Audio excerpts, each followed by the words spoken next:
You're probably aware of it by now, but DarkSydePhil and Keemstar just got into it on side-scrollers a few days ago. But if you just saw a couple of clips, you're missing a lot of information, so what do you say we get into this? The first thing I want to do is talk about who this video's cast of characters are, since over 2/3 of my subscribers have subbed to me after I started talking about Cyrax. If you would like to skip this quick little introduction, feel free to skip to this time. First off, we have DSP, also known as DarkSydePhil, or of course, just Phil. Phil, to make it short, is an incredibly lazy streamer that has a WWE phone game gacha gambling addiction. This has been said before, but Phil is actually so lazy that he doesn't even put in the effort to upload his Let's Plays in the right order. Coming up next are the two hosts of the show interviewing Phil, called Side Scrollers. First, we have Stuttering Craig from the now defunct video game related company Screwattack. Screwattack was something that I watched religiously as a kid. Honestly, the only bad thing that I can say about Craig is that he hired Movie Bob. Next up is Adam Crigler, an ex-host of the popular show called Timcast. Finally is the legend himself, Keemstar, the host of Drama Alert and ex-best friend of Only Use Me Blade. Keemstar is the one who tried to get Phil to be a co-host on a podcast that Phil refused even after being offered 50 grand American. Back in October 2022, DarkSydePhil put out a video saying that he wanted somebody to interview him. Mr. Medicare said that he wanted to be the one to do it and asked his fans to message Phil. DSP is out there, asking for a sit-down interview with anybody that's interested. Even said he's open to having them email him. And chat, what I'm thinking is, there's nobody better for this job than me. But I'm going to need your help.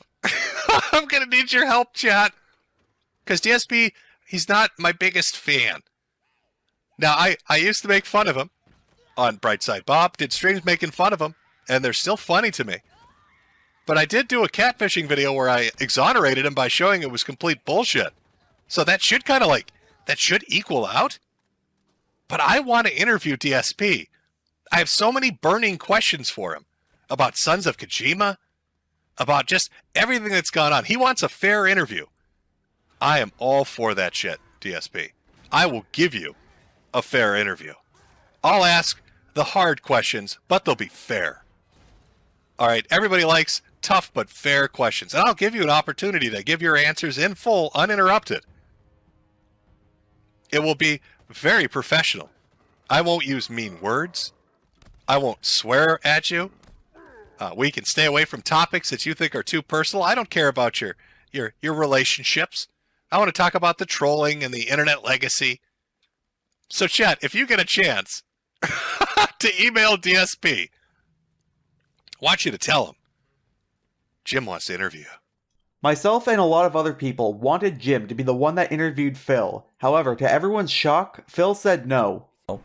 I am seeking to get an interview on the internet by someone prominent and someone with an audience to get my word out about my side of the story when it comes to all the very slanderous and negative things said about me on the internet on a daily basis. Okay, so I'm still fielding offers. I still have some offers coming in, but I'm talking with several people as well. At this point, I'm very busy with all these releases, so I probably can't do it right now anyway, but I've told people who I'm interested in, this is, I'll get back to you, this is, I'm interested in doing it with you or whatever. And I've got a few candidates right now.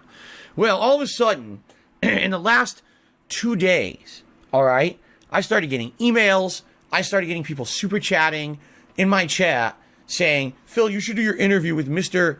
Mitokur or Metakur, all right? Now, I don't know who this guy is. All I know is the name rings a bell because people used to tell me years ago he was an asshole to me. He was a real scumbag, really being nasty to me. He was basically being like a detractor, all right? Now, not that he particularly focused only on me, but apparently I was one of the running mean things that he did in his content and shows. And basically, he was really nasty, all right? Now, I haven't heard from this guy in a million years. I don't know anything about him, and I don't listen to his content, but I haven't heard about this guy in a long time. All of a sudden, in the last 24 to 48 hours, I get tons of people who are either emailing me about it or who are like actually super chatting on the stream saying things like, oh, you should do your interview with him. He's really interested. He's really interested in interviewing you, right? Now, my answer has been very simple. If he's interested in interviewing me, he should contact me. He hasn't. If he wants to interview me, reach out, email me, or DM me on Twitter if he can, because I don't know anything about the guy. Maybe I banned him years ago if he was a scumbag to me. reach out, contact me, let me know you're interested. Let's talk it out, right? That hasn't happened. It's been probably over 48 hours since people started telling me this guy supposedly is interested in emailing or interviewing me. Nothing. Phil would eventually agree to go on Side Scrollers because he used to be a G1 back in the day. For those unaware, and I don't blame you for not knowing, G1s were the term for the Screwattack fans. I don't get an opportunity to show this off very often, but here's my old Xbox Live gamer pick. The first thing that happened when Phil came on to Side Scrollers was Phil let them know that having him on was a cancelable event. Let's get into this. I'm excited to bring on DarkSydePhil. Phil, how are you? Holy crap. Phil, the camera's on now. You guys actually did it. I'm on We the did show. what? I'm on the You show. did it. I mean, Wait, you guys is he here? Listen. You guys, I can't hear you. Run. I can't hear you. Hello? I'm just joking. I can hear you. Okay. You guys have had a good run. You've been going for a month. I've watched every episode. It's a great show. However, you made the big mistake of having me on your show. As of today, March 16th, you guys are officially canceled. I'm sorry. It's over. You can't cancel something that doesn't care to be canceled, and we don't really care to be canceled. You can't, so. We're sponsored by the people out there, so we're good. We're great. Exactly. When you're not worrying about what sponsor you're going to freak out today because you accidentally said something in the wrong way, it's a lot of relief. You can just be honest with your audience, and that's something that I love about what I do on the internet. The interview was actually pretty good half an hour in, and my boy Stuttering Craig played a little clip of Phil playing games. All right, boys, prepare the slave trade. We're selling her right off for profit.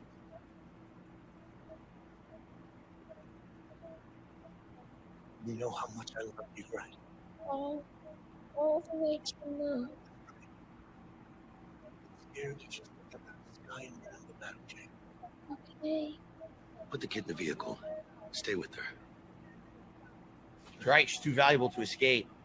She's worth lots of money. That's Okay. fucked up. Yeah, so what's going on there, man? Like, let's talk about that. Like, how does that when you see that? When you see that, how does that make you feel? What are you thinking? Do you regret that, saying that? Like, is that edgy humor? Well, first of all, I have an honest question for you guys. You've now seen it. I don't know if Adam has ever seen that clip before. Okay. No, I Is that haven't. the first time? Okay. What do you think the joke was there? I'm just curious. What do you think I was trying to joke about? That you're selling that girl to the slave trade? Okay. That's what it sounded like, and that's pretty fucked up. Okay. Now, from what reference do you think? How can I say this?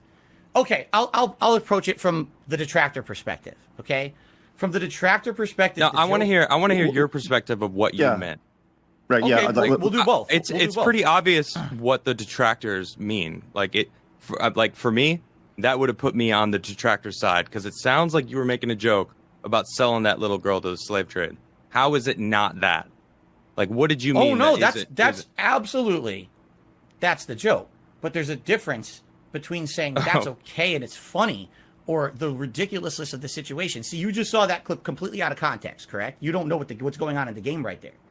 A real interesting part was when Phil started talking about when his fan base turned on him. And then, basically what happened was after doing it for about 4 to 5 years, someone made a video. And the video was called This Is How You Don't Play Metal Gear Solid 2. And this was a playthrough I had done of Metal Gear Solid 2 where I did my usual shtick. And my usual shtick is, oh, I suck at the game. Is it my fault that I suck at the game? Of course not. It's the game's fault. It's Hideo Kojima's fault. So I blame him. I insult him massively during the playthrough. I'm just raging at this game constantly. My viewership loved it. But someone made a parody video essentially taking out the moments of me doing that. Taking out all gameplay moments that would have been considered good or fun or entertaining and only focusing on basically the cringeworthy moments. They made this montage and it blew up with popularity on the internet. Okay. And essentially what happened was all of my shortcomings as a content creator for 5 years, these things that people liked now became, oh, Phil is not like his contemporaries. He's not putting effort into his content. He's just a jackass. Look at him. He's a joke. So now let's make fun of him. And what ended up happening was people would take every playthrough I did moving forward and make a This Is How You Don't Play video about it. And my fan base turned on me. Admittedly, if you would like, I'm not going to go into a giant explanation. So your fan base turned on you because of what a video that somebody else did highlighting, like if that doesn't make sense, Phil. Did you get bitter when that happened? Because when I hear, oh my God, yes. So do you think that bitterness changed the way that you were a content creator? Did you like add that into your shtick, as you say? I don't think so. I think what happened was I reacted so bitterly to it.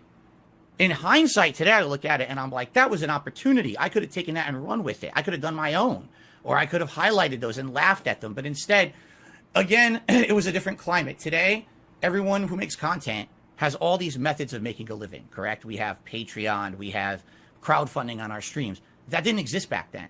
Back then, I was someone who had a full-time job, and the job was putting videos on the internet with monetization on them. That was my only revenue stream. This was after 2011 when you lost your job. Oh, correct. Yes, I lost my job in late 2010. I was doing YouTube for a living for about 2 years when the This Is How You Don't Play movement started picking up. And basically, the way I saw it, and this is, now I know this is stupid, I thought people are stealing my content, man. If someone takes my content without my permission, edits it together, and only shows the worst of me, that's going to highlight myself and my business in a very negative light. That's going to make me look like crap. And instead of people laughing with me, now they're going to laugh at me. And therefore, that's theft. I outright said this in my videos. You stole my content without my permission. How dare you? This is bad. This, today I realized how dumb that was. It's many years later. And let's be honest, the bubble was going to burst on ad revenue on YouTube one day anyway. I don't think that was ever going to last forever, but I was an idiot. I thought I actually went 1,000,000% bitter against it.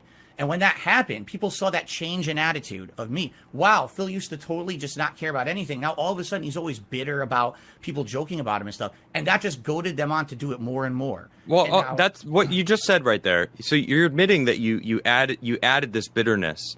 But initially, like 2 minutes ago, you said that's when they turned on you before admitting that you actually were getting bitter. So don't you think that like that kind of correlates? Like maybe it was that moment when you didn't own up to the fact that people were making fun of you being this king of hate guy, now going to, they're stealing my shit, I'm fucking pissed about it, what the fuck? And now everyone's like, well, who the fuck is this guy? You got to own it. If you don't own it, then like why then you're just a joke.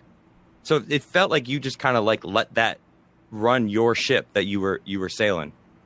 Correct. I have nothing I could say to counter that in any defensive manner. It's a mistake I made. My reaction to This Is How You Don't Play directly fueled the fire for more people to keep doing it and to escalate further. We even get to see an average day in the life of DSP, as told by Phil. Than getting one rise out of a stupid joke. What's a day like look for you? Like when you wake up, what is your average day like? Walk me through a day of Phil. Okay. Like when you from the time you wake up to the time you go to sleep.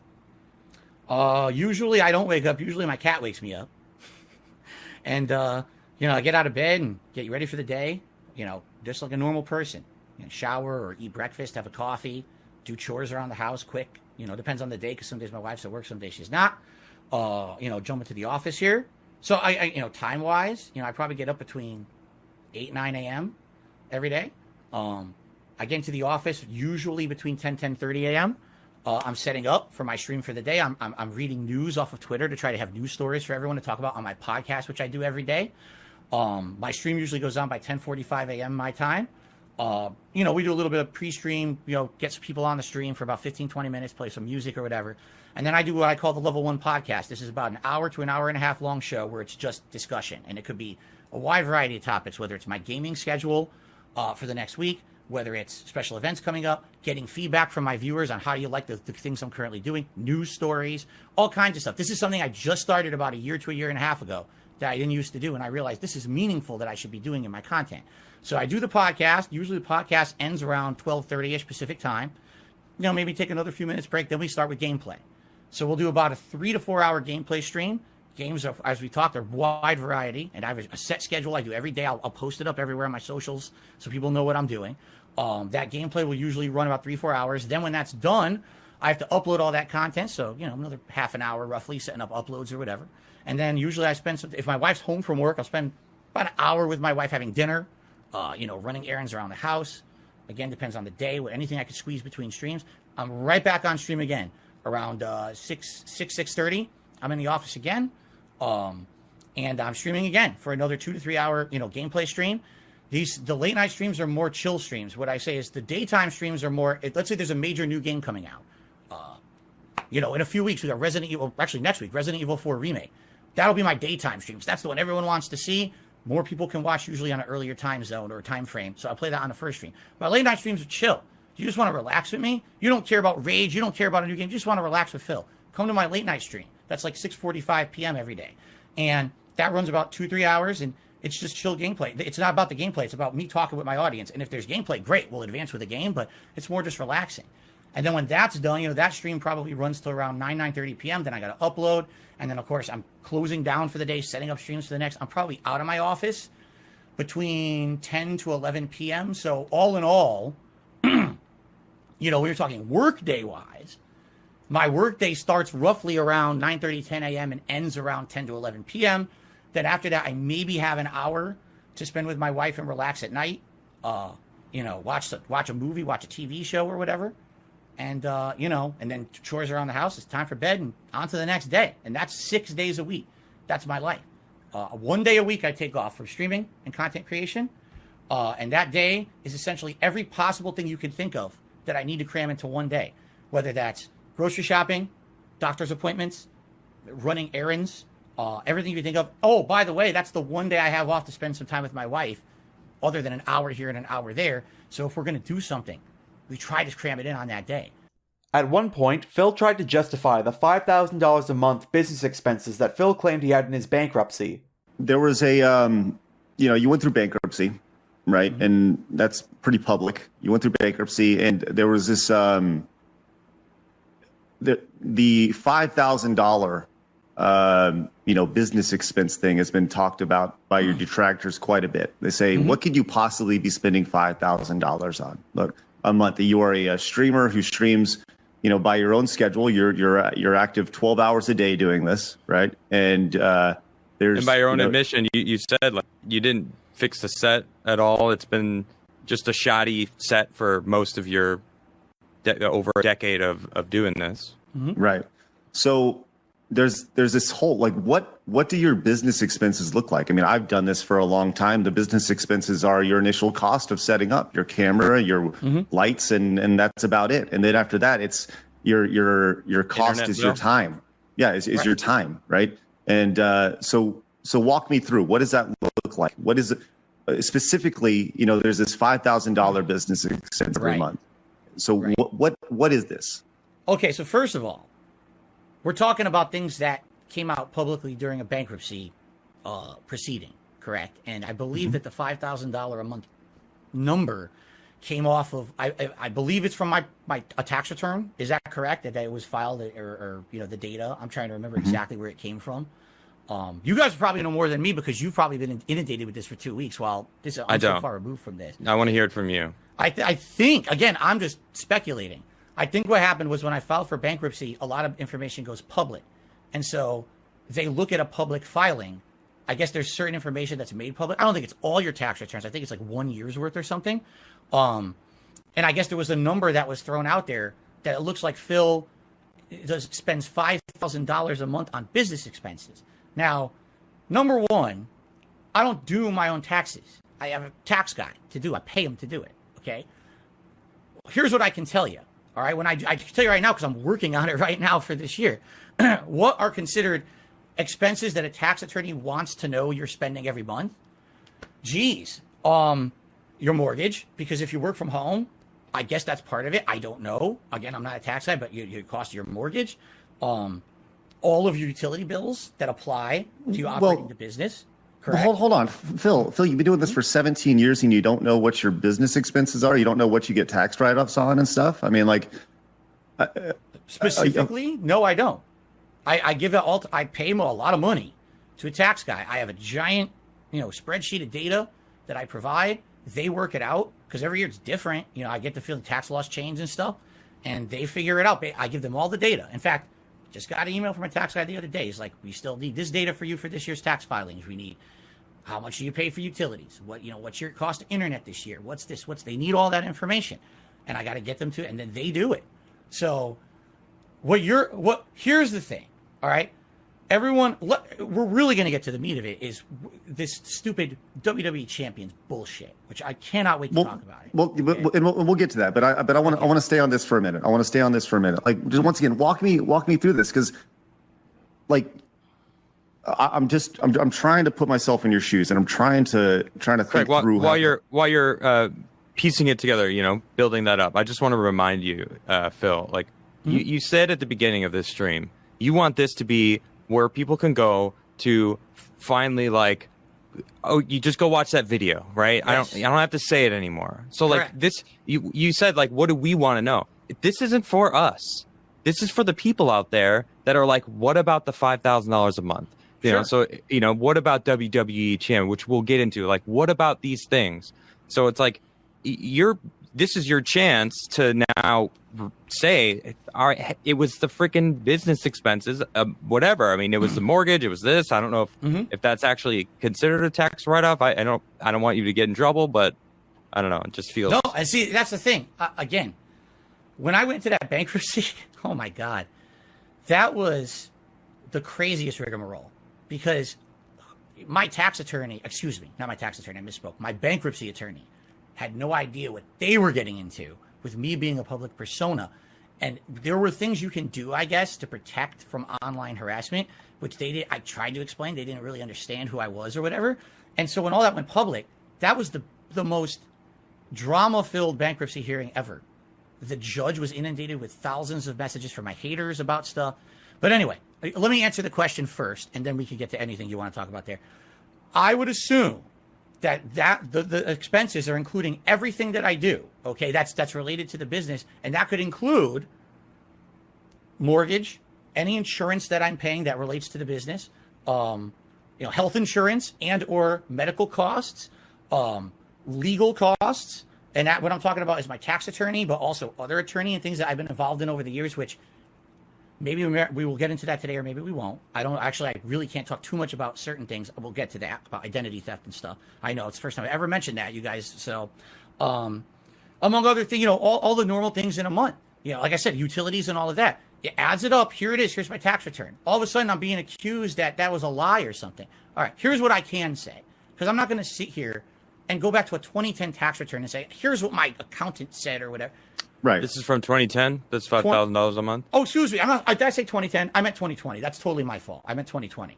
My bankruptcy was 2020. So I think the tax return that must be referenced is like 2019, something like that. Okay.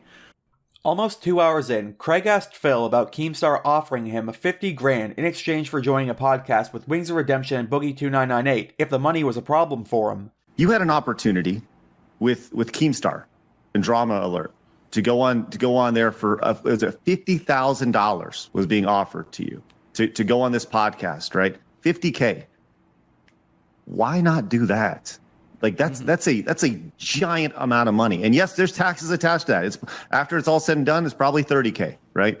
But why not just say, okay, I'll take your money and I'll spend a couple hours on your podcast, and that would clear up so much of your financial burden. Mm-hmm. Okay. Keemstar story. Here we go. Well, no, just answer that question. I don't want to hear the story. I just want to know, like, why would you not take $50K? Because that's not what happened. You've been told a story that's not true. I have to tell you what actually happened.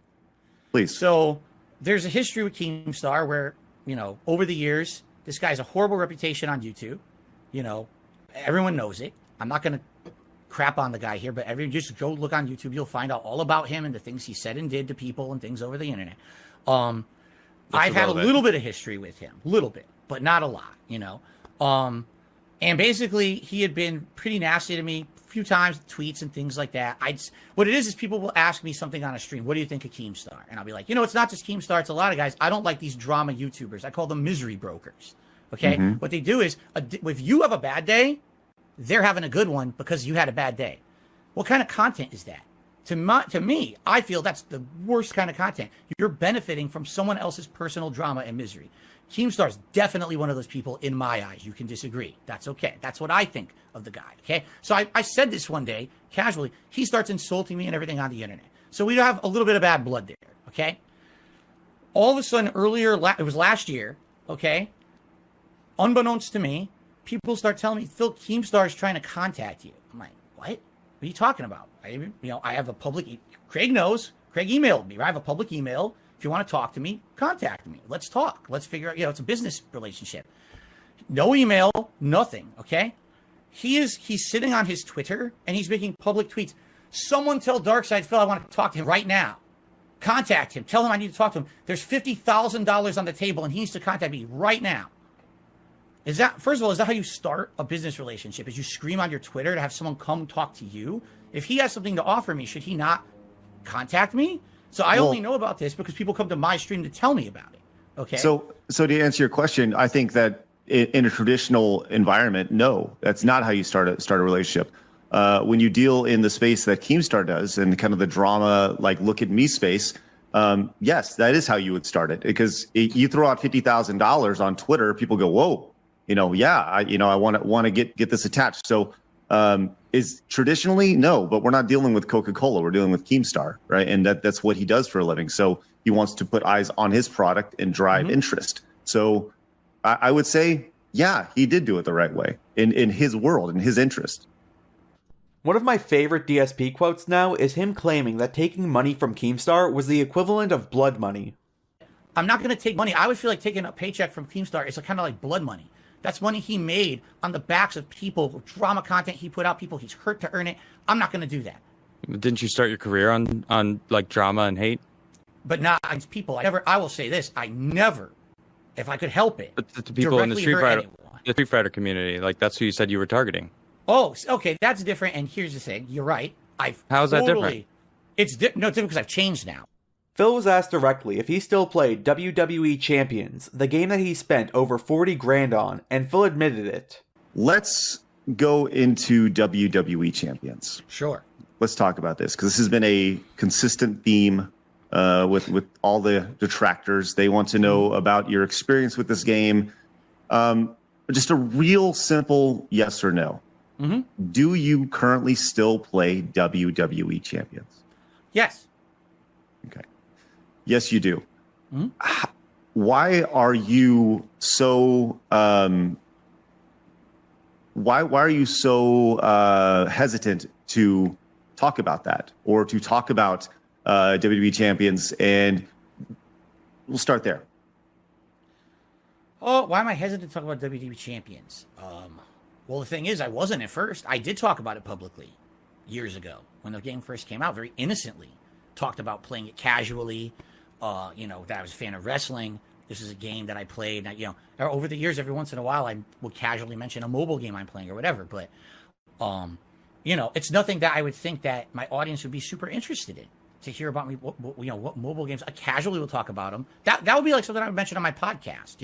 Let's talk about I'm playing a new mobile game today or whatever, right? But what's ended up happening is over the years, every little thing that I mention that's not directly related to my content or my business, what I'm doing on stream, somehow gets twisted into something distorted or messed up by my detractors to make me look bad. And this is a prime example of them, in my opinion, and you can disagree, trying to orchestrate something. Well, just one of the many things, because we can go through a lot of the things they've done that have been completely disproven. But this is one of the things that I never went out of my way to disprove because it's stupid. It's ludicrous. Can I ask you, Phil, have Sure. you ever spent money on this game? Of course I have, yes. Have you spent a lot of money on this game? Good question. What does a lot mean? Anything over $100 is too much on a mobile game. So probably when the game first came out, yes, I spent over $100 on it. That was 2017 when it first came out. Trust me, I'm versed on this game now for all the wrong reasons. So yes, in the first year. Wait, did you just flex on how good you are at the game? No. I said I'm versed in the game because I have to know about it because they're freaking put me in conspiracies about it and shit. It's ridiculous. Okay, I don't want to know about it. Then, how much money have you spent in this game? Do you mind saying? Total, I couldn't tell you. It's definitely total under $1,000 over the years that it's been in operation for sure. Okay, not over $1,000. No, because that's not what people think. That's correct. I know that you're some sort of a whale in that game. Oh, I know. I've seen every. I haven't seen every video. I've heard it all. First, it was like thousands. Then it was 10,000. Then it was 20. Then it was 40. Now it's 100. I think 100,000 supposedly I've spent on this game. Well, we started talking about it, and you instantly went into just attacking other people. Like, we started talking about it, and you instantly went into just attacking other people. Like, we don't have to, like, your detractors. Like, they may deserve it. I don't know. But we can have this conversation without even bringing them up. Sure. Right? We'll bring them up if they're you're saying you're instantly going to they're making up shit. But you do play this game. You have spent money on it. And Correct. I think what's happening is when you're begging your audience for money and then complaining that, this King's Feast is too expensive for a $60 meal, and you're stressing for money, and then putting money into a game that is a mobile game that is, I mean, let's face it, mobile games are not necessary in life. No kidding. Spending any amount of money on a mobile game, I've never played this WWE. I don't even know it. I saw like a picture of it, and it looked like Candy Crush or I don't know what the hell it is, but it just feels like they feel like you're just using them to, like, using your audience. And, like, I don't want to be used. I personally, I don't like feeling used. I've been used by people in the past, and I don't have time for that in my life. So when people are watching someone online and supporting them and then feel used, like when, you say you beg too much, and you're working on that, which is good because, as I said, it's not a good look. But even talking about, hey, this other game that they believe you're a whale in, why do they think you're a whale? Where are they getting this? See, here's the thing. I don't exactly know. There's been so much to this thing over the years that, I'm just going to briefly in my head try to go over what I remember. Apparently, at first, it was that there was an account in the game. That's the name of the account was They Call Me DSP. Okay? Which is also your Twitter handle. That's correct. And so just by that association, they're assuming that's me in the game. Okay. Now, from what I'm going to understand after that, I guess at some point it had been asked on a stream or whatever, is this you? And I said, no, that's not me in the game. It is not, by the way. That is not my account in the game. What is your account in the game? That I'm not going to say. And if you're going to say why, because back when I signed up for that game in 2017, there had never been any drama around mobile games or anything like that I had been involved in. No one ever asked me the question of what's the name of your account. I have an account name on basically my Apple device that kind of crosses over a lot of different accounts, okay? And if I were to tell you information about my account, these people will absolutely use that to hurt me. They will try to use this data to get into other accounts. They will probably try to commit identity theft, impersonate me with Apple. I can't do that. I've already been through that 2 years ago. So on the record, you're saying that that account, They Call Me DSP, is not you. That's correct. Okay. Phil was asked about the camera incident, where he left the camera on while he was, well, Bro, Phil, how the fuck did you not know the camera was on? You know what I'm talking about. I wasn't going to talk about this, but I did. What the fuck, man? I mean, come on. Sadly, when it happened, I tried to spin it. I tried to spin it in a very positive light, and I rolled with it. It's one of the rare times where I learned in my life you roll with it and it'll go away. It never went away, but at least people, it's just something funny now, right? Imagine if I had reacted to that the same way I reacted to This Is How You Don't Play. Like, that would have been the end for me. Like, if this guy, what's he going to say? He didn't do it or whatever. Of course, it happened. It's something stupid. But the truthful story, sadly, is not happy. Okay? Here's the truth. I've told it before, but never in this context. So in 2016, it was probably the second worst year of my life. Everything was falling apart in my personal life. I moved out here to Washington. I used to live in Connecticut my whole life. I moved to Washington in 2014 with my then girlfriend. Our relationship was great. Over the course of 2 years of systematic harassment on the internet, being swatted, doxxed, all this stuff, her family members being harassed, my family members being harassed, our whole relationship fell apart. Okay? In 2016, I was living with her, and we had two separate lives. It was like two roommates rather than a romantic relationship. It was messed up. Like, we're supposed to be together, and we're really not. It got to the point where she went off and had her own life. She had her own friends, her own job. I was doing my thing. Well, no one knew this. Everyone thought everything was fine. We pretended, we smiled, whatever. No one knew that. I was depressed. I was really messed up in the head at that point. The way that I saw it was, this room was the only place in the house where she never went. She never came in here. Okay? So this room was like my safe space. I know that sounds stupid, but it was like, this is the one place I can be away from that. and I can have my own safe place. And in particular, I couldn't tell you the specific day when it happened, but I guarantee you it was something awful had happened, an argument, a fight, whatever it was. And I came in here, and back then, I was very different. Today I'm professional. I have layouts blocking the screen and everything. Back then I just had, my dashboard. Like a couch in the corner that you exactly. can go do that now. Yeah. So I had the camera had been left on from the day before. Back then I didn't do face cam like I do today. Today, this is a common thing to have the face cam on every single stream. Back then it was a rarity. I only did it for like FromSoft games where I was going to get really upset. People like to see me rage on camera, right? So that meant that DarkSydePhil character. I left it on. And so I come in here and I'm feeling like shit. I feel awful, like probably depressed, awful thing. And I beat one off to relieve myself before a stream. And then it's all over the internet. And the camera was on, huh? So it was depression. Oops. It was part of it. It was definitely part of it.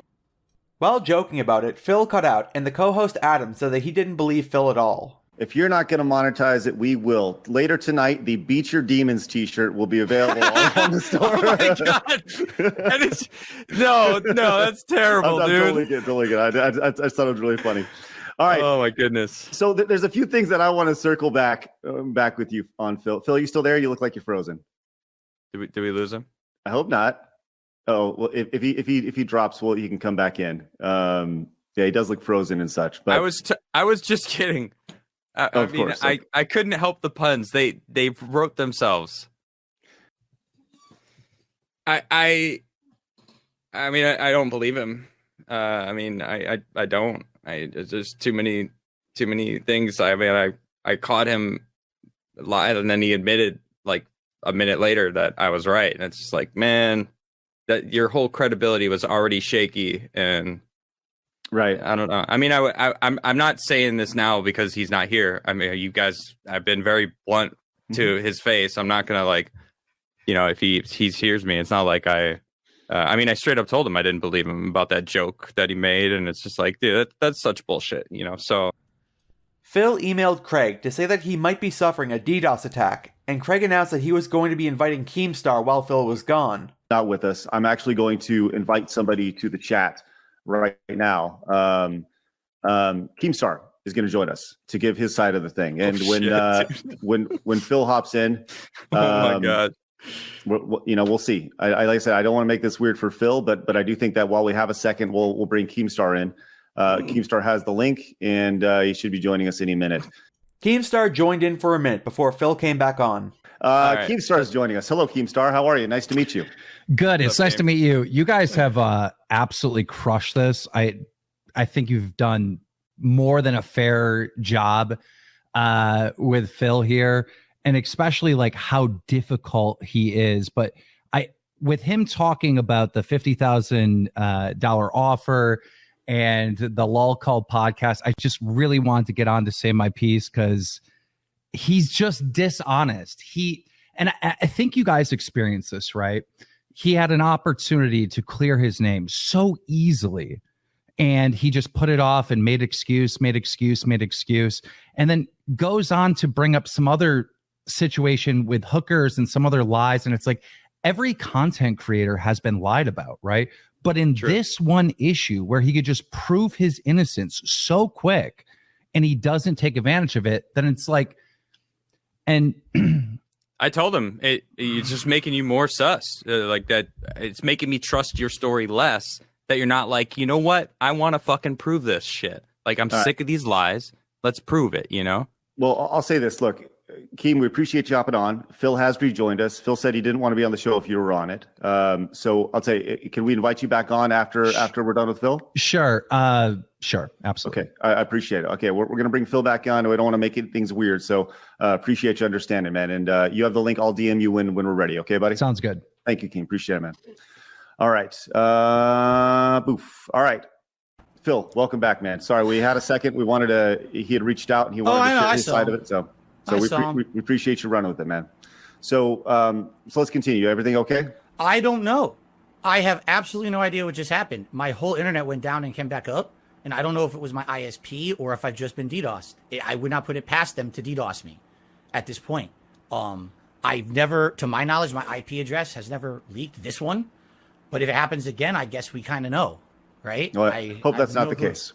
I hope not either, because that's a lot of work for me. I have to call my cable company then to get it fixed. It's not pretty.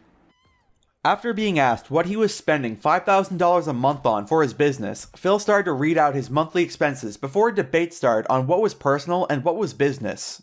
I'm going to go through this. I'm not exaggerating. Line for line, this is what I'm paying this month. And this is where all my money goes, plus a few other things. Okay? And this is literally all of it. Great. I have a subscription to Hulu. It's $10 a month. Business expense. Okay. Definitely not a business expense. I'm just saying this is where our money goes. This is everything. I'm serious. I'm going to cover it all. Okay. Sure. I have my internet.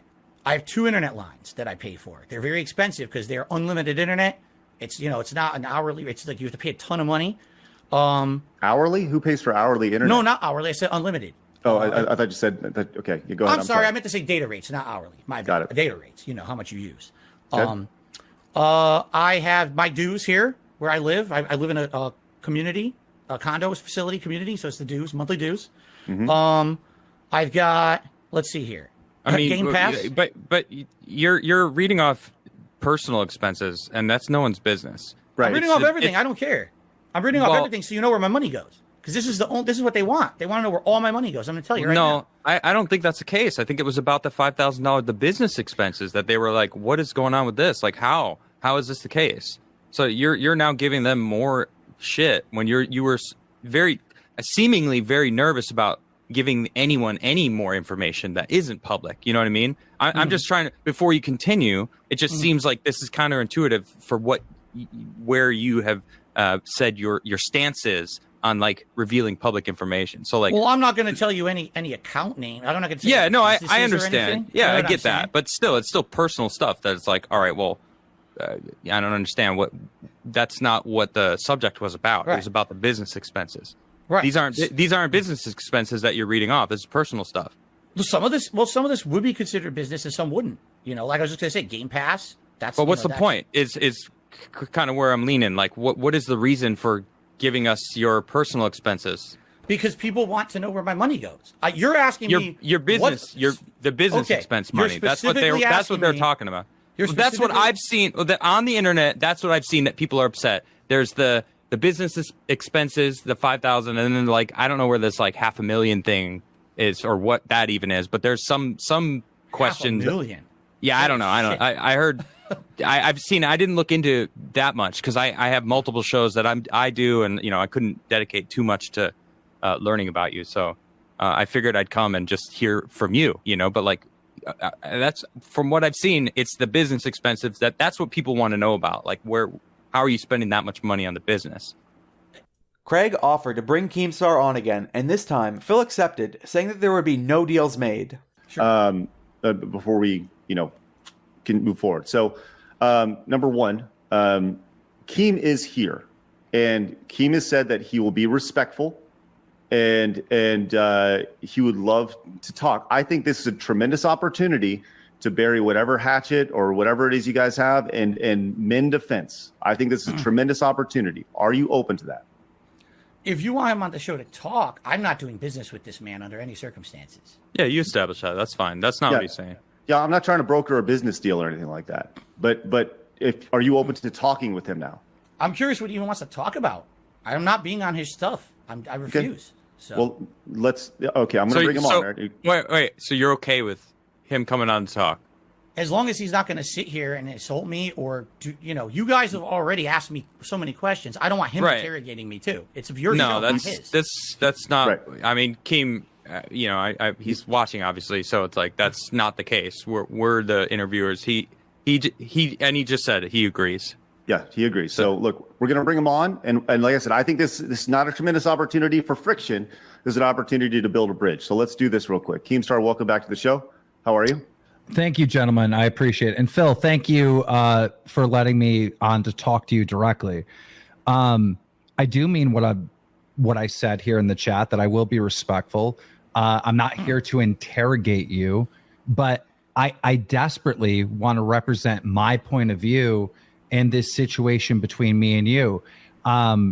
Because what I've heard listening to this podcast or this interview or whatever you want to call it is you describing problems that you have in your life, paying bills, being harassed by, your detractors or whatever.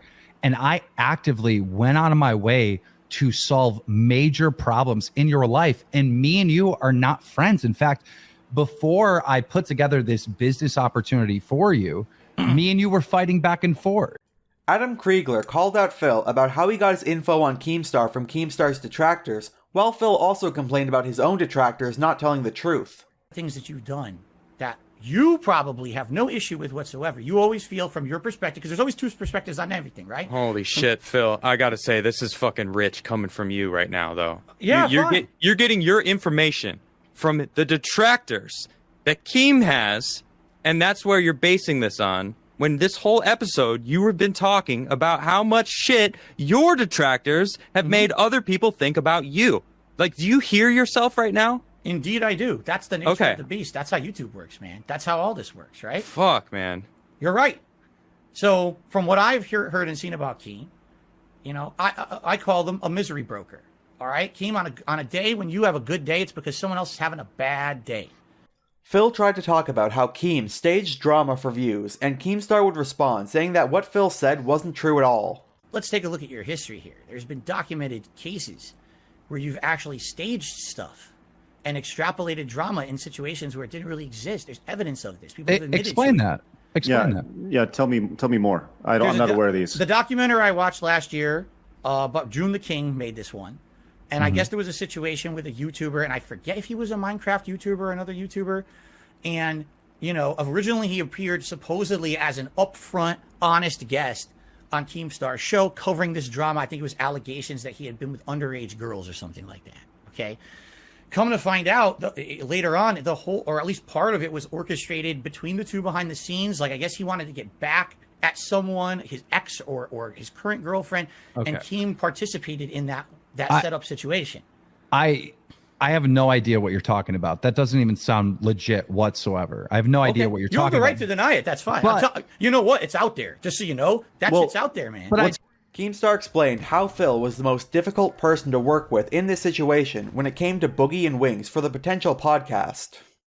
Orders. Everybody wants this content. This is a win. This is a golden opportunity. So knowing this and wanting to reach out to help you, I found you to be so incredibly difficult to work with. Boogie already contacted you and told you that this was about a podcast. I publicly tweeted, reach out to me, $50,000, and you ignored me. Then we finally start talking in DMs, and your response is, well, email me, because I want to set up a call. We're already talking in DMs on Twitter. Why can't we just jump on a call and talk right away? We're already communicating. You tell me to go email you. That is so weird from my perspective. If I reach out to the biggest YouTuber on the platform, Mr. Beast, and I text him, hey, we got to get on the phone. I got to talk to you about something. I'm going to talk to him within 12 hours. And this is a wildly more busy guy than you, Phil. All right. And that's the biggest YouTuber on the platform. This is how content creators communicate with each other. We don't, email each other. Like, we have managers to do that stuff. We have lawyers to do that stuff. I have a team of people that will get in an email. I don't get in an email ever. I'm never in a Gmail ever. This is, what are you talking about? It was so disrespectful to me when I'm just communicating you in Twitter DMs. We're talking back and forth and you're telling me I have to email you in order to get on a call. I was so confused by that. But I play along, all right? I think one of my people may have emailed you or something. I got a phone number. We set up a scheduled time when we're going to call and we're going to talk about this. And I call you during the scheduled time and you don't answer the phone. And then I get a message back saying, oh, I'm sorry. I was streaming. I told you I work at this time. Well, even if that is true and you were streaming, that stream is not more important than my phone call and my opportunity. It's not. Phil, what do you think about that? Do you think that's accurate? You have an opportunity to put 5 figures in your pocket and you kind of give us your mindset there, because it's all semantics, because who cares how you're talking or whatever. First of all, Craig knows how to contact me. He contacted me to be on this show. Phil asked if there was a line that Keemstar wouldn't cross, then referencing the boxing match Boogie and Wings are about to have, before saying that he wouldn't do a boxing match for himself or watch the upcoming one. And can I ask a question?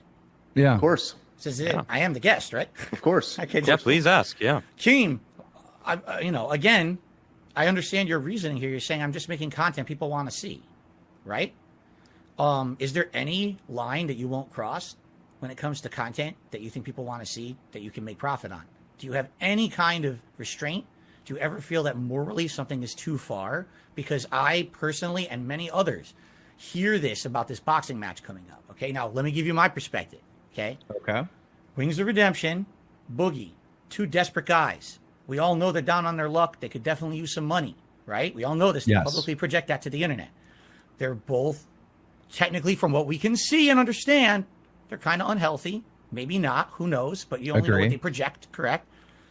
Do you not feel that having two people like this, overweight, possibly unhealthy, doing a boxing match against each other so that everyone on the internet can laugh at them, could possibly, just possibly, be either putting them in harm's way or maybe be considered morally reprehensible because of the repercussions that could happen during this match?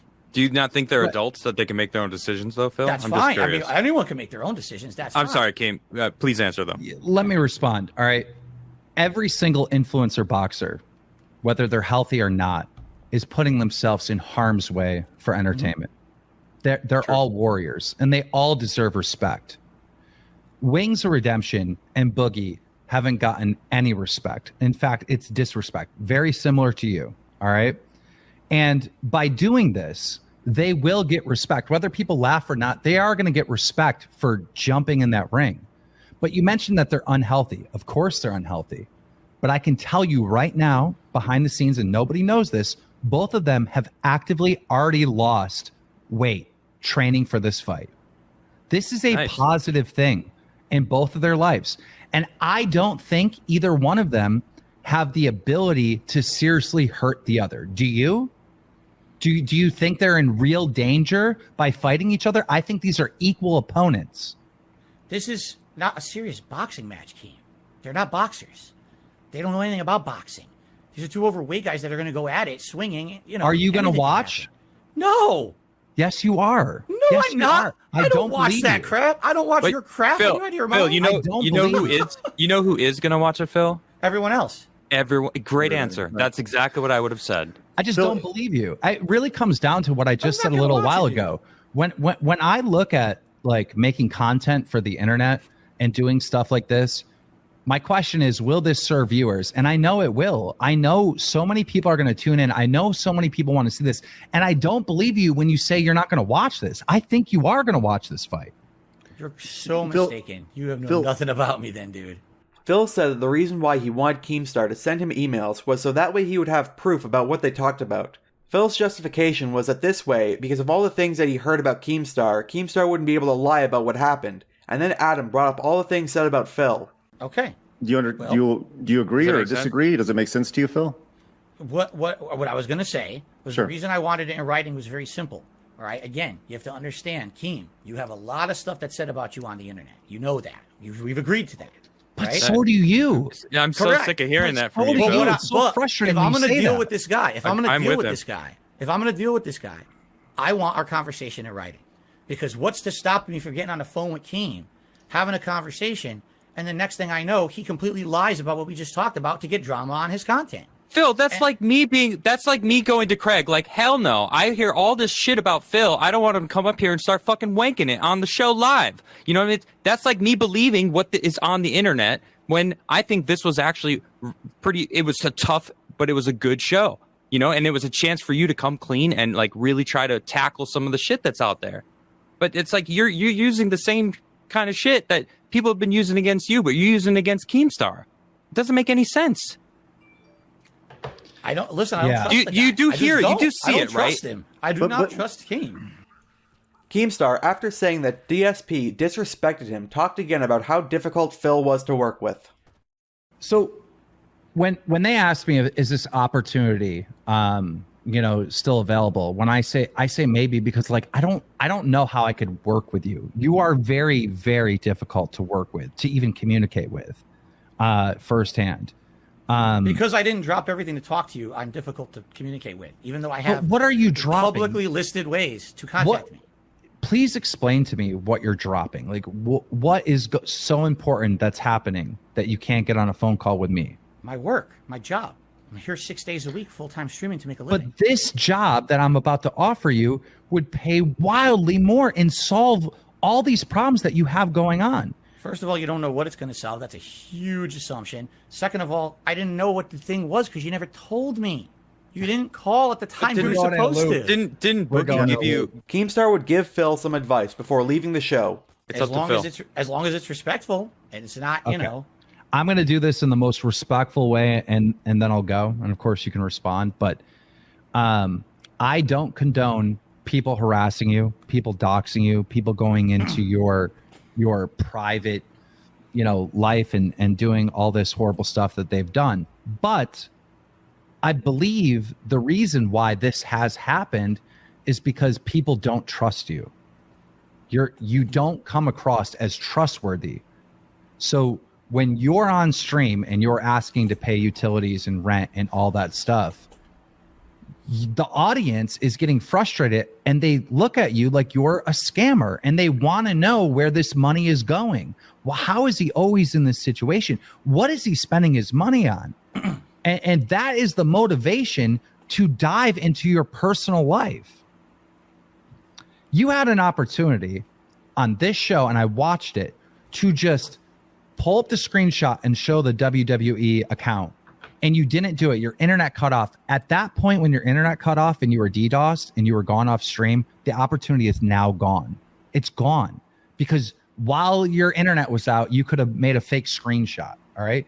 You're never, ever going to be able to prove what your WWE account was or is ever again, because people will say he just photoshopped it. He just made it up. You're never going to be able to prove say that anyway. You had one opportunity to do it right away with these guys, and that was it. And you didn't take advantage of it, because I personally, watching it, and so did the audience, thought that you were lying. And if you are lying, if it is true and you're not being honest, if I were you, this is the best advice I could give you, right? Is just be like, look, this was my account. This is that. I would ask for a clean slate and I would do things different, because this restarting level 1 over and over and over again is the root of all your problems, if that makes any sense. I appreciate the input. It's not true, so I'm not going to do that. But I appreciate the input. If it were true, I would fess up to it. Thank you guys. Thank you guys so much for having me on. Keemstar, thanks. Appreciate it, man. I'll appreciate you hopping on. Really appreciate it. Definitely. All right. Hey, Phil, you've been throwing curveballs today, which I did not see coming. All right. I did not see them coming at all. But Story of my life, Craig. Story of my life. Craig asked Phil if he would answer questions from his detractors, and after Phil said yes, they played a question from Itsagundam. I mean, are you okay with that? I don't know who they are. I don't know what they're saying, obviously. So, well, this is from Itsagundam. Are you familiar with that name? I'm familiar with the name, and I'm definitely familiar with the voice. Okay, well, you're gonna know the voice. So here you go. This is a question from him. Hey there, Philly cheesesteak. Guess who it is? Your favorite YouTuber. We're best friends. Remember that time you thought it'd be funny to put a restraining order on me, Filbert? Well, Philly, my question is, what the hell did you spend $500,000 on? You didn't pay off your house. You didn't pay off the condo. You didn't pay off any car you own. You're in debt. Where did the money go? Why did you take business loans? What did you use the business loan money for? You never improved your content. You've been using the same camera for nigh on 5,000 years. If it wasn't for, like, the Dutch brothers sending you a new web camera or, like, LEDs in the background, you'd have no ideas. Where'd the money go? You're like a politician in San Francisco. If I went to the mayor and I said, Mayor of San Francisco, where did all that money go, that $120 million you defunded the police with and put it to black communities? Where did it go? You know, Phil, you screwed up. You never should have been a YouTuber. You should have been a politician in San Francisco. You would have gotten away with it, baby. if it wasn't for those meddling detractors. Is it going to end at some point? All right, it's over now. It's actually not too late. I mean, politicians tend to be older. Mm-hmm.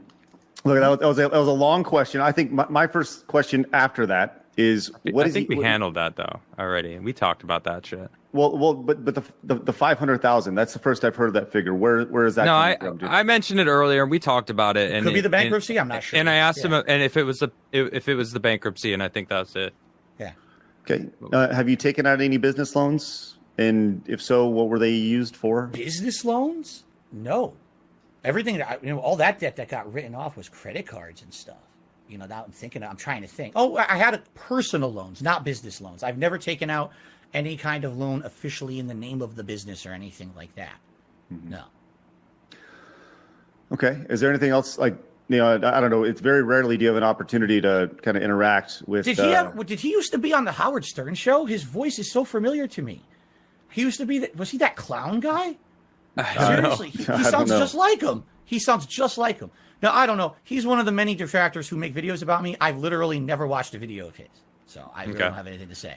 Do you think that by not watching his videos, do you think that if you were to spend time watching their videos, you'd be able to react and, you have a reaction channel. Don't you think there's an entire niche market of you reacting to negative content about yourself? Perhaps in the future, yes. Now that I'm doing that, it's only been in operation for a month. It's something that I would consider dabbling in the future. The thing is, there is something with these detractors. The more attention you give them, just the worse it gets. It eggs them on to do more. So my opinion is people are not coming to my channel to see this. They don't care about that. They want to see gameplay. They want to see whatever. I don't want to inundate them with that stuff, so I don't address it.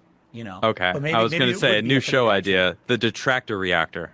Yeah, maybe that should be something we do. A whole pretty good show where I react to detractors. I've given you 2 good show names so far. I did react to the original This Is How You Don't Play last year. So just want to talking 2 sides of the fence of how it's completely unfair how I'm treated. The guy tried to take it off the internet, so I couldn't react to it. Everyone else had done it, but when I went to do it myself, no, you can't do that, Phil. Like, what are you talking about? It's fair use. You got to download it. Got to download it next time. Well, someone gave it to me, so. Can we talk about that though, real quick? Have you ever tried to remove reactive content for your business that people have reacted from? Reactive content. So you're saying someone actually watching my content and reacting to it, or just posted clips of it? The only time that I have tried to ever take anyone down was straight up ripping the raw content and illegally reposting it with absolutely no transformative work whatsoever added to it. The moment that someone's there and they're talking about it, that's transformative. I know, because everyone does it.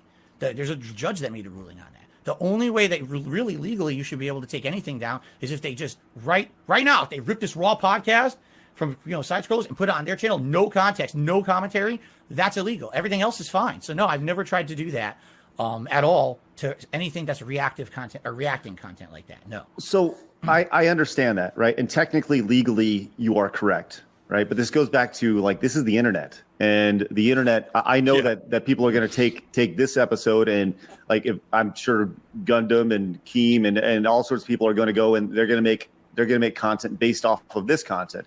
But ultimately, and we could get upset about that because legally, right? But ultimately, that's going to help the show. That will benefit side scrollers because more people know about side scrollers, right? So, I just feel like I've kind of zeroed in on what's happening. Like, Phil, the internet has changed, and you haven't necessarily changed with the internet over, whether it's the things that we've talked about today. And so there's big opportunity for you to adapt and change with the internet. You've changed some formats, you've changed some, changed your content and such, but the internet still is adapting, and it's adapting literally exponentially fast. And it's something that, needs to be done if you're going to be, a relevant content producer online. The show ended not long after this, and after Side Scroller's Patreon-only show, where they had Phil on for a little while, Phil would do his own live stream talking about it. I wish I could show you guys the Patreon show, but I can't find it anywhere, so we're just gonna have to skip this one. Phil would do a stream called The Decompression Stream. I just got off Side Scrollers. Let's talk. March 16th, 2023. I literally just got off the Side Scrollers podcast a little bit ago here. It was maybe 20 minutes ago, I actually did a post show with them. After I appeared on their show. Today is March 16, 2023. I was on their show from 9 a.m. until after 2 p.m. my time. Yes, that's how long the show lasted. And we didn't even cover everything, which I didn't think we would, honestly. I did not think it would cover much, or, there's so much to talk about when it comes to insane amount of stuff that gets thrown at me on a daily basis. So I was expecting that it was going to end up being an insane show. And now, looks like there's going to be a part 2 at some point, which I'm okay with. I'm sure it's not going to be anytime soon.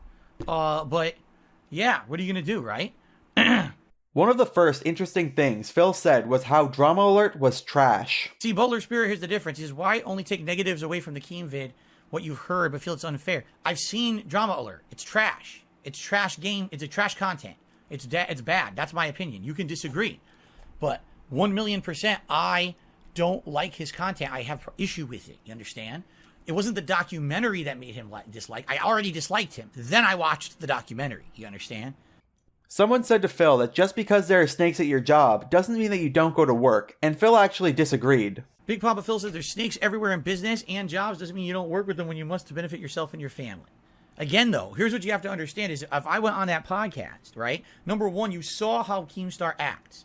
He would literally try to be like, well, this podcast is the most important part of your life, so you got to bend over backwards for me for the rest of your life. Everything you do, you have to listen to me because I've got you on this podcast. I feel like he would hang that over my head forever, number one. And he'd be so controlling. And number two, just, again, if you're on a lol cow cast, you're talking about a show that already the title is a negative association. It's an insult. You're calling me a lol cow. Why am I going to do that? Right? Have it be a serious show. Not, everyone's going to just sit here to make fun of us all day, every day. It's ridiculous. Phil would bring up the slavery joke again before saying how many videos he's made during his online career. Of evidence. Yes, but I'm a 15-year-long, one of the most prolific content creators out there. It's funny because it's like, well, look, we just pulled this recent clip from July of last year. Yeah, and in my opinion, it's a joke that's bad, but it's not a joke that's racist. I don't think the joke was racist because I didn't intend it in that way. But, of course, you could spin it that way if you would like, sure. And the situation is that, wow, we found one thing in the last few years to say Phil does. Now we'll do a clip from 3 more years before. Now the clip from 2010, This isn't it. I've made 100,000 videos. 100,000. The negative stuff is the drop in the bucket, but they don't want to believe that. The detractors, they just want to focus on the shit. You know what I'm saying? Phil actually said that the interview was fair before he went to go put on a vest. Kept going, and I had no idea what time was going by. No clue. Some people are saying it was unfair. If you feel it was unfair, you have the right to feel that way. I'm the one on the show, and I don't feel it was.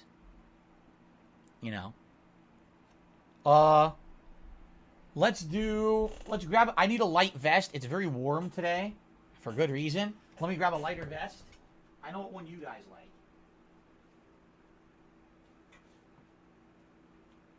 I know what vest you guys like. The stupid one. Phil gave the audience his opinion on the Wings and Boogie boxing match. Phil was asked why not create a podcast with Boogie and Wings without Keemstar. Phil then said that he doesn't understand why Keem would be needed at all, ignoring the fact that Keemstar has countless contacts and experience in creating popular shows. Double J did a super chat. Why don't you steal Keem's idea, create an exclusive podcast without him? Why didn't Keem delegate the task of contacting you to his team? I outright, again, I would do something with Boogie and Wings. I would. That was Double J was your name, by the way? I think. Thank you for the super chat. I would do something with Boogie and Wings, for sure. And the three of us could work it out together. We don't need Keem. I don't even know what the value added is for Keem.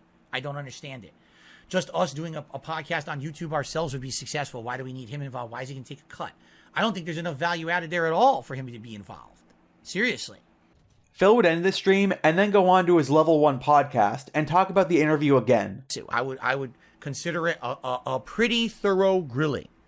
I would absolutely consider it that. 1,000,000% a thorough grilling. Okay? It was interesting, to say the least, to be in the hot seat.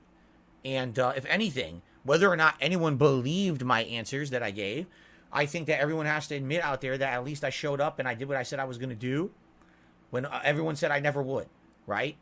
Fans, haters alike, everyone said, Phil's never going to do that. Well, I did, all right? And you can, again, I can't make people believe what I say anywhere. I can't make them believe what I say here on my show. I can't make them believe what I say over on someone else's show. But I can do my best to at least express, my side of any story. And then it's up to everyone else out there to make subjective decisions. Phil was asked about being interviewed by Nick Rekieta, and Phil reasonably said that he was just interviewed. Oh, really? Broseph says Rekieta Law gets 3,000 viewers on YouTube, 10,000 on Rumble every night. Said he'd like to interview, or maybe you could interview him in DSP React. I mean, here's the thing, all right?